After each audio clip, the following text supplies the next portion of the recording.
చంద్ర చంద్రికాడంబర చారుమూర్తి ప్రకట స్ఫుట భూషిత రత్న దీపికా చుంబిత దిగ్విభాగ శృతి సూక్త వివిక్త నిజ ప్రభావ భావాంబర వీధి విశ్రుత విహారిణి నన్ కృపజూడు భారతీ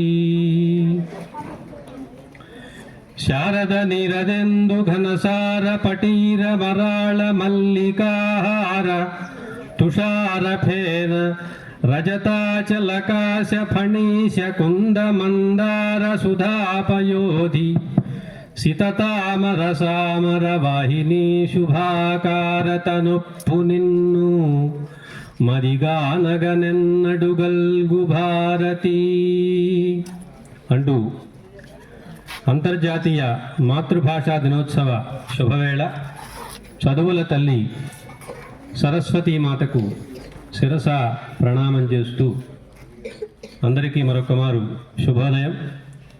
సభాసదులందరికీ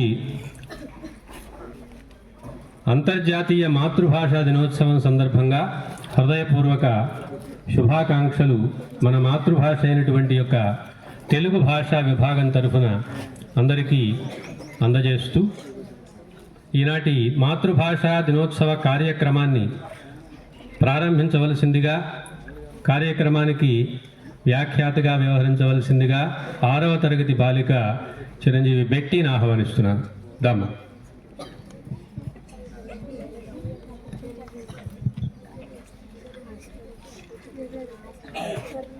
శుభోదయం. అందరికీ అంతర్జాతీయ మాతృభాషా దినోత్సవం సందర్భంగా నా హృదయపూర్వక శుభాకాంక్షలు. మాతృభాష లేని మనిషి లేడు. ప్రతి మనిషి తాను జన్మించక ముందు నుంచే కమ్మదనాల అమ్మ భాషను తన నరనరాల్లో నింపుకొని ఉంటాడు. మాతృభాషను పలుకుతుంటే ఒళ్ళంతా ఆనందంతో పులకరిస్తుంది.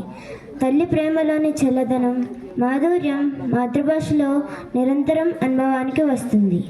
ఈరోజు అంతర్జాతీయ మాతృభాష దినోత్సవం సందర్భంగా మన సోదరి బిందుశ్రీ భవాన్ని మాతృభాషను గురించి మాట్లాడవలసిందిగా ఆహ్వానిస్తున్నాను.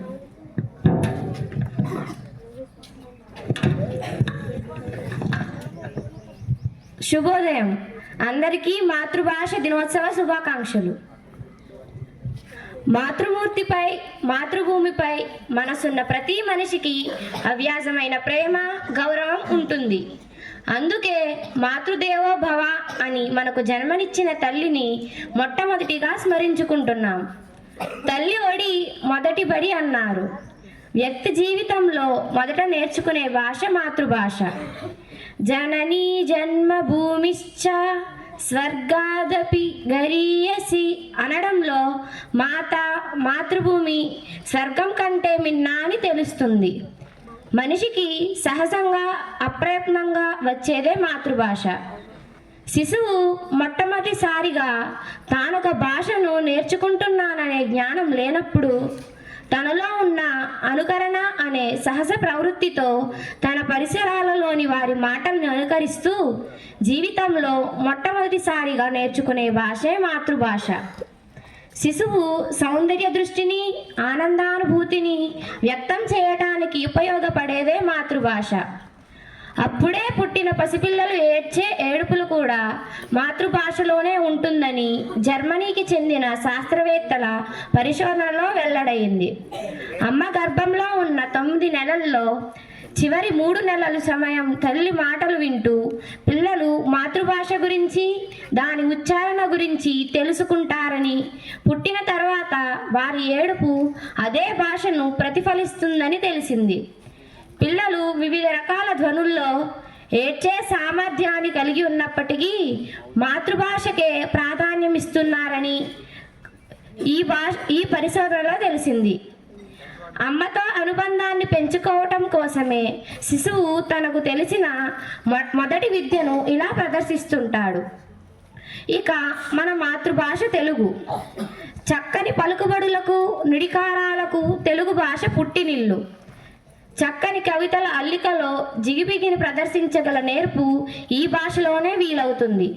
అంతేగాక అనేక భాషలు ఈ భాషలో చోటు చేసుకున్నాయి. ఎప్పుడైనా ఒక భాష గొప్పతనం ఎన్నో భాషలు నేర్చితే గాని తెలియదు. సంస్కృతము, తమిళము, పారసీ మొదలైన 10 భాషలు తెలిసిన రాయలు దేశ భాషలందు తెలుగు లెస్స అనటం ఆశ్చర్యం కాదు. బ్రౌనుదా కూడా ఈ భాషను గూర్చి వేనోళ్ళ పొగడటం మన తెలుగు భాష గొప్పతనాన్ని తెలియజేస్తున్నది. మన తెలుగు భాష దేశ భాషలలో గొప్పది. దేశ భాషలందు తెలుగు లెస్స అని శ్రీకృష్ణ దేవరాయలు తన ఆముక్త మాల్యదలో ఆంధ్ర మహావిష్ణువు చేత చెప్పించాడు. ఈ మాట ప్రతి తెలుగువారి గుండెలలో నిరంతరం ప్రతిధ్వనిస్తూనే ఉంటుంది. రాయల మాట తెలుగువారి మాతృభాషాభిమానానికి మేలుకొల్పు పాటయ్యింది. బహుభాషా కోవిదుడైన రాయలు ఆ భాష లోతుపాదులనెరిగి విమర్శించి న్యాయాధిపతిగా చెప్పిన తీర్పు ఇది. దేశ భాషలందు తెలుగు లెస్స అని శ్రీకృష్ణ దేవరాయలు వారన్న మాటకు అర్థం మన దేశంలో ఎన్ని భాషలున్నా సరే ఏ భాష కూడా తెలుగుతో పోటీ పడలేదు అని. తెలుగు భాషలోని మాధుర్యం అంతా ఇంతా కాదు. ఈ భాషలోని స్పష్టత, నేర్పు, భావం, కూర్పు చాలా అందంగా ఉంటాయి. ఎందరో మహనీయులు, కవులు, కవయిత్రులు మన తెలుగు భాష యొక్క ప్రాముఖ్యతను గురించి చాటి చెప్పారు. మహోన్నతమైన ఖ్యాతిని సంపాదించిన మన మాతృభాషను మనం మరవమని, ఆత్మీయతతో స్వీకరిస్తామని మాతృభాషా దినోత్సవం సందర్భంగా ప్రతిజ్ఞ ఊనుదాం. జై హింద్.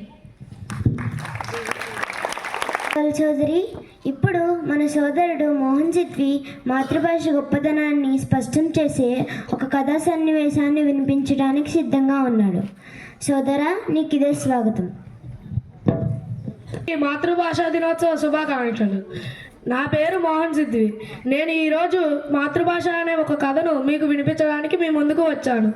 ఒకానొక కాలంలో విజయనగర సామ్రాజ్యాన్ని శ్రీకృష్ణదేవరాయలు పాలిస్తూ ఉండేవారు. వారి ఆస్థానంలో 8 మంది గొప్ప కవులు ఉండేవారు. వారిని అష్టదిగ్గజ కవులు అని అనేవారు. ఒకసారి ఒక పండితుడు బోన విజయంలోకి వచ్చి, నీ దగ్గర గొప్ప కవులు ఉన్నారు కదా, వారిలో ఒక్కరినైనా నా మాతృభాష కనుక్కోమను అని సవాలు విసిరాడు. దానికి శ్రీకృష్ణదేవరాయలు రామకృష్ణుడి వైపు చూశాడు. రామకృష్ణుడు, ఈయనని కొన్ని రోజులు మన అతిథి గదిలో ఉంచండి, నేను ఈ మాతృభాషను కనిపెడతా అని అన్నాడు. రామకృష్ణుడు చాలా విధాలుగా ప్రయత్నించాడు. చివరికి ఒకరోజు చెట్టు కింద కూర్చొని ఉండగా కాలు నొక్కుతున్నట్టు నటించి గట్టిగా పాదాన్ని నొక్కాడు. దానికి పండితుడిని నొప్పివేసి అమ్మ అని గట్టిగా తెలుగులో అరిచాడు. మరుసటి రోజు సభలో రామకృష్ణుడు ఈయన మాతృభాష తెలుగు అని అన్నాడు. దానికి పండితుడు ఆశ్చర్యపోయి ఇదెలా సాధ్యం అని అడిగాడు. దానికి రామకృష్ణుడు, ఎవరైనా ఆపదలో కానీ నొప్పి కలిగినప్పుడు కానీ వారి దేవుడిని కానీ తల్లిదండ్రులను కానీ తలుచుకుంటారు. నేను మీకు నిన్న నొప్పి కలిగించినప్పుడు మీరు తెలుగులో అమ్మ అని గట్టిగా అరిచాడు. అందుకే మీకు ఖచ్చితంగా మీ మాతృభాష తెలుగు అని స్పష్టించాడు. దానికి రామకృష్ణుడు ఆశ్చర్యపోయి మెచ్చుకున్నాడు. దీనివల్ల మనం నేర్చుకోవాల్సింది ఏమనగా, మాతృభాష ఎన్ని భాషలు నేర్చుకున్నా చివరికి మనకి నొప్పి కలిగినప్పుడు కానీ ఆపదలో ఉన్నప్పుడు కానీ గుర్తుకు వచ్చేది మాతృభాష. ఇది మాతృభాష గొప్పతనం. ధన్యవాదాలు. శతకంలోని వేమన శతకం తెలుగువారికి సుపరిచితం. వేమన పద్యాలు తెలుగుదేశీ ఛందస్సు అయిన ఆటవెల్లి ఛందస్సులో ప్రఖ్యాతి చెందాయి. ఆటవెల్లిది ఛందస్సులో గురువుగారి పద్యాలను వినిపిస్తాను. మూకవానికైన మునివరేణ్యునికైన పసితనంబులోని బాలకైన పరమహర్ష సుఖముని రతంబు గూర్చును కమ్మనైన భాష అమ్మ భాష. దేహమందు నుండి ఊహలలో నుండి వేరు చేయలేని తీరు కలిగి వెలుగుచుండు భాష విశ్వమందంతటా కమ్మనైన భాష అమ్మ భాష. పలుకు పలుకులోన అలఘు మాధుర్యంబు చిలుకుచుండి దీప్తులొలుకుచుండి సంతసంబు గూర్చు సదమల భావాన కమ్మనైన భాష అమ్మ భాష. తల్లి గర్భమందు తానుండినప్పుడే శ్రవణ మాత్రమునని యవని జుండు నేర్చినట్టి భాష నియతి నేర్పెడు భాష కమ్మనైన భాష అమ్మ భాష మరువరాదు భువిని నరుడన్నవానికి భాషలెన్ని నేర్చి బ్రతుకుచున్నా తల్లినెవ్వడైన తాను వీడునేమి కమ్మనైన భాష అమ్మ భాష మాతృభాష కన్న మైని వేరొక్కటి ఘనత గలదు నిజము కానరాదు పర్వజేయుముదము సర్వోన్నతంబౌచు కమ్మనైన భాష అమ్మ భాష. ధన్యవాదాలు.